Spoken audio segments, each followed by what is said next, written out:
Hi everyone, and welcome back to this channel. And in this video today I'm going to be talking about adult attention deficits hyperactivity disorder, which is popularly known as ADHD.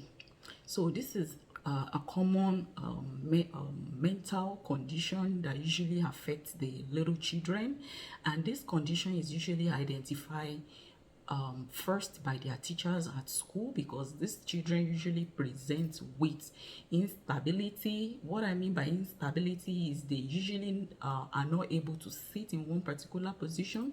They want to stand up at every moment. They are not able to sit for, let me say, 30 minutes without jumping out of their chair. So this condition is usually caused by underdevelopment of their frontal lobe of the brain, and that is the reason why they usually find it so difficult to complete their task, especially when they are at school.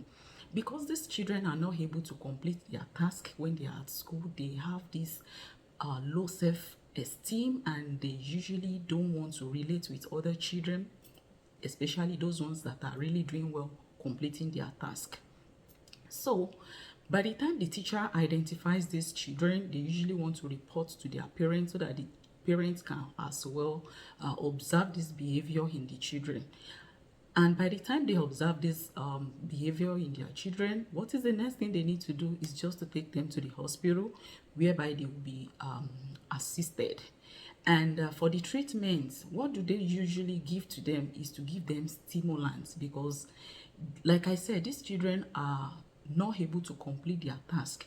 They might initiate a task, but they find it to complete their task. So basically they give them stimulant. It's a medication. Example is our Methylphenidate, our Adderall, which is otherwise known as a Ritalin. So these two medications, they are stimulants that usually help these children to complete their task. Like, it will really stimulate them, make them to have good concentration, and they will be so willing to do their task to completion. So but for the purpose of the board, when this aspect of a question is being asked, they might actually give this medication as a kind of freebie question, like your child who is suffering from ADHD, which of the following medication do you think is best used to treat this condition? As a freebie question, you just look for something like Methylphenidate. If you can't find Methylphenidate, you can look for Ritalin or Adderall. So if you're fortunate to find any of these medication, you just click it, because you know already, it's a freebie question. You don't know or you don't know. So another way they can ask this question is, like I said, this medication is a stimulant, so they might want to test your knowledge, whether you know the education you're supposed to give to the parent, because it is a stimulant. So usually it affects two things in these children. Number one thing is it affects their nutrition, and it also affects their sleep. So what are the educations you want to give to their parent? Number one thing is, tell them, because this medication is a stimulant, please don't give it to your child earlier than 6 o'clock in the evening, because it will make these children not to sleep. And regarding their nutrition, because it's also a stimulant, it alters their appetite. They usually don't have appetite to eat. So as a safe nurse, what you want to educate their parents on is to tell them that they should give this medication after eating, not before eating, because if you give it before eating, it already kills their appetite, and these children will not be able to eat very well. And another thing is, we need to check these children regularly. Especially we need to check their BMI, their body mass index, to really be sure that they are not losing weight. We also want to check their heart rate. We want to check their blood pressure to make sure that they are really doing fine. And that is everything on adult attention deficit disorder. So let's quickly talk about abuse. Yeah, this aspect of abuse too, a lot of time comes out in the body exam. So we just quickly brush through the types of abuse that are commonly asked. So for abuse, they are not going to ask you for the definition of what abuse is. What are the types of abuse? No. Everybody knows we have different kinds of abuse, like physical abuse, verbal, emotional, financial. But the most concerning one to us is the types that we have and how we can identify them and how we can help them. So let's quickly talk about child abuse. How will you recognize a child as being abused? Number one thing you can observe in a child is usually they try to avoid eye contact. By the time they bring in these children to your hospital and you try to ask them questions, you notice that these children are trying to avoid eye contact with the clinician or with the nurse. They are so timid, they are afraid of talking. Possibly the person that brings this child is also the person abusing them. So they might not want to be so free to express themselves.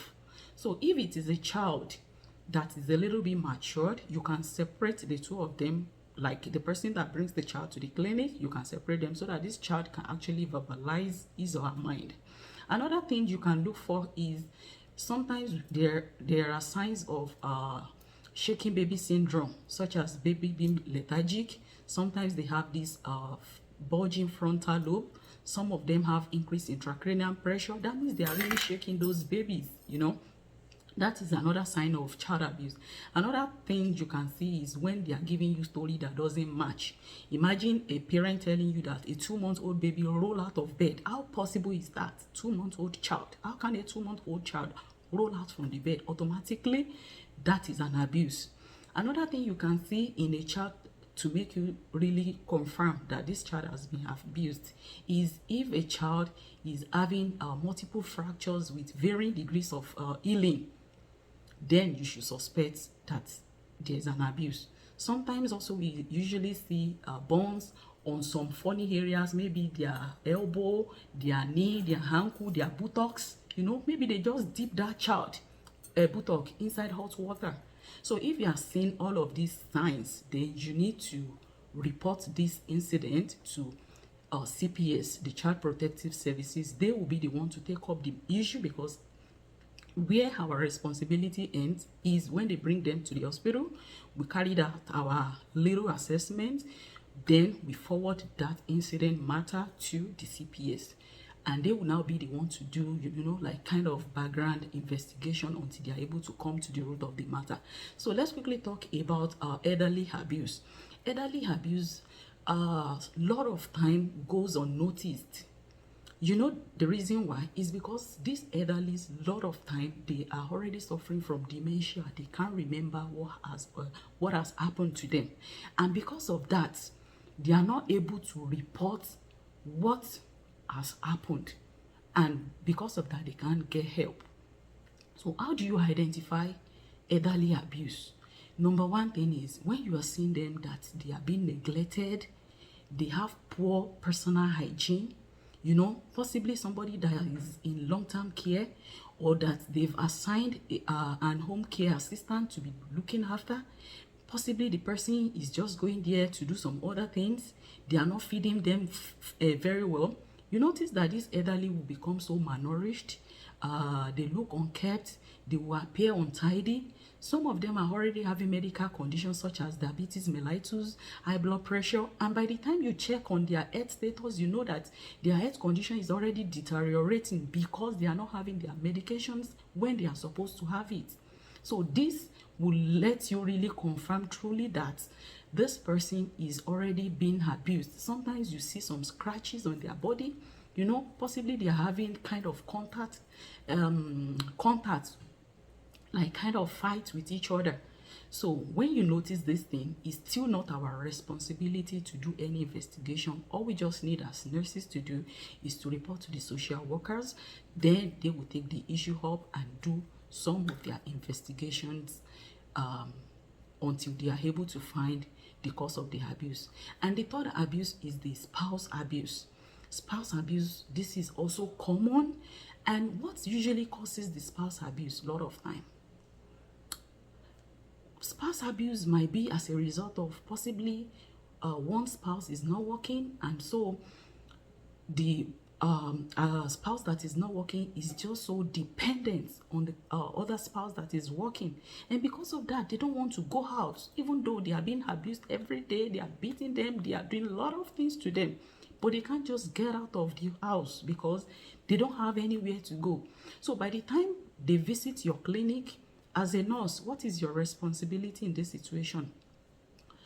Sometimes when you try to ask them questions, the abuser is always being the one doing all the talkings. They want to talk, talk, talk, talk. They don't want to give the abused opportunity to say anything so they don't get implicated. So what you can do as a nurse is just to separate them. Tell the person that has bring them to the hospital that, can you please give us a little break while I just do some check-ins? So that time you just quickly ask this beautiful spouse some funny questions like, where you are currently living, do you think you are safe there? Where you are currently living, do you have somebody you can talk to, or do you think when there's any unexpected circumstance, do you think you have somebody that you can talk to? Do you think you have a safe place that you can go? And do you have any escape route that even if the unexpected comes at any point in time, do you think you have a safe place to go? So if this person's responses is no, then that means there is problem, because you need to come to the head of this individual, because she doesn't have anybody to talk to, she doesn't have anywhere to go, she doesn't have any escape plan. That means at the end of the day, if care is not taken, this spouse might get killed at home.